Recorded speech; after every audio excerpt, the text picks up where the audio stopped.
Hello friends, అందరికీ నమస్కారం. Welcome to our channel. రాష్ట్ర ప్రభుత్వం నుంచి అందేటువంటి రైతు భరోసా పథకం నిధులు, అలాగే కేంద్ర ప్రభుత్వం నుంచి అందేటువంటి పీఎం కిసాన్ నిధులు. ఈ 2 పథకాల నిధులు మీకు అందాలి అంటే ఖచ్చితంగా నేను చెప్పేటువంటి పనులైతే మీరు చేసి పెట్టుకోండాలి. అవేంటో ఈ వీడియోలో మీకు క్లియర్‌గా ఎక్స్‌ప్లెయిన్ చేస్తాను. అండ్ దీంతో పాటుగా మనకు ఈ 2 పథకాలకు సంబంధించిన అర్హుల జాబితాలను ఆన్‌లైన్‌లో ఎలా చెక్ చేసుకోవాలి అనే విషయం గురించి కూడా చెప్తాను గాయ్స్. మీరు వీడియోనైతే ఎండ్ వరకు చూడండి. ఫైనల్‌గా మీకేమన్నా డౌట్ ఉన్నా సరే కమెంట్‌లో అడిగినట్లయితే నేను వెంటనే రెస్పాండ్ అయితే అవుతాను. ఫస్ట్ టైం ఛానల్‌ని చూసేటువంటి వాళ్ళందరూ కూడా ఛానల్‌ని సబ్స్క్రైబ్ చేసుకునేసి పక్కనే ఉన్నటువంటి బెల్ ఐకాన్‌ని క్లిక్ చేసి ఆన్‌లో అయితే పెట్టుకోండి. ఒకసారి టెలిగ్రామ్ ఛానల్‌ని కూడా విజిట్ చేయండి. అందులో కూడా జాయిన్ అయితే అవ్వండి.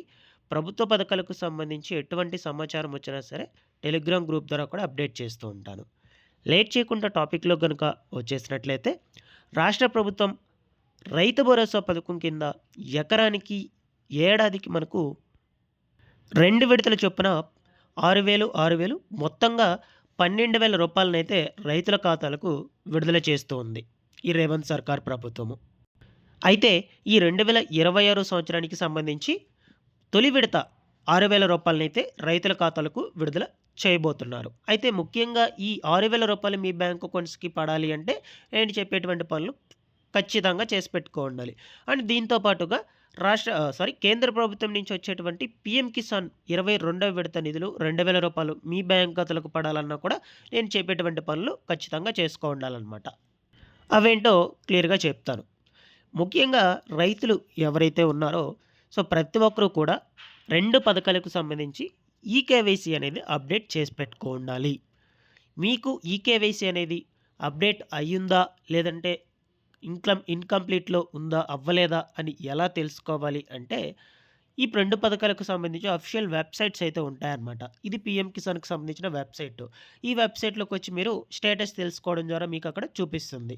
అలాగే రైతు భరోసాకు సంబంధించిన వెబ్‌సైట్‌లోకి వెళ్లి కూడా మీరక్కడ స్టేటస్ చెక్ చేసుకోవడం ద్వారా మీకు అక్కడ చూపిస్తుంది. ఏమన్నా రిమార్క్స్ ఉన్నాయా? ఈకేవైసీ అనేది కంప్లీట్ అయ్యిందా? లేదంటే పెండింగ్‌లో ఉందా? అనే వివరాల గురించి.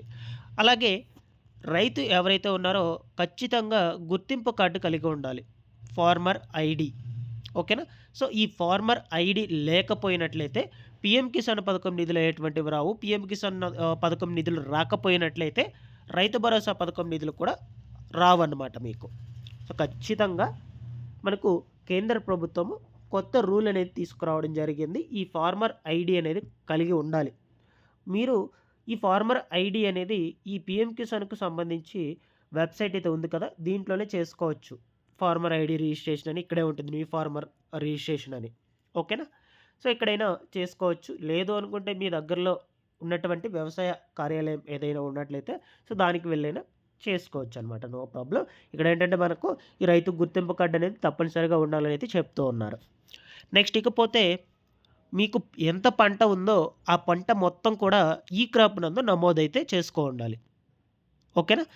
అన్నదాత సుఖీభవ పథకం నిధులు రావాలన్నా కూడా ఏపీ వాళ్ళు ఎవరైనా ఉన్నట్లయితే ఆ పథకం నిధులు రావాలన్నా కూడా మీకు మీ పంట అనేది ఈ క్రాప్ నందు నమోదు చేసి పెట్టుకోండాలి. ఈ పీఎం కిసాన్ పథకం నిధులు రావాలన్నా మీ పంటను ఈ క్రాప్ నందు నమోదు చేసి పెట్టుకోండాలి.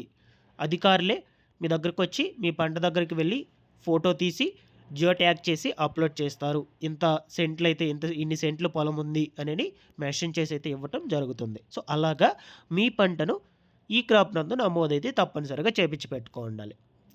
అలాగే మీరు ఏదైతే బ్యాంక్ డీటెయిల్స్ ఇచ్చుంటారో డబ్బులు పడడం కోసము, ఆ బ్యాంక్ డీటెయిల్స్ ప్రాపర్‌గా ఉండాలి. బ్యాంక్ అకౌంట్ అనేది యాక్టివ్‌లో ఉండాలి. అలాగే ఎన్‌పీసీఐ అనేది లింక్ చేసి పెట్టుకోండాలి. బ్యాంక్ ఖాతాకు ఆధార్‌కు లింక్ అయితే అయ్యుండాలి ఖచ్చితంగా. ఇవి ప్రాపర్‌గా ఉంటేనే అమౌంట్ అనేది రిలీజ్ కావడం జరుగుతుంది.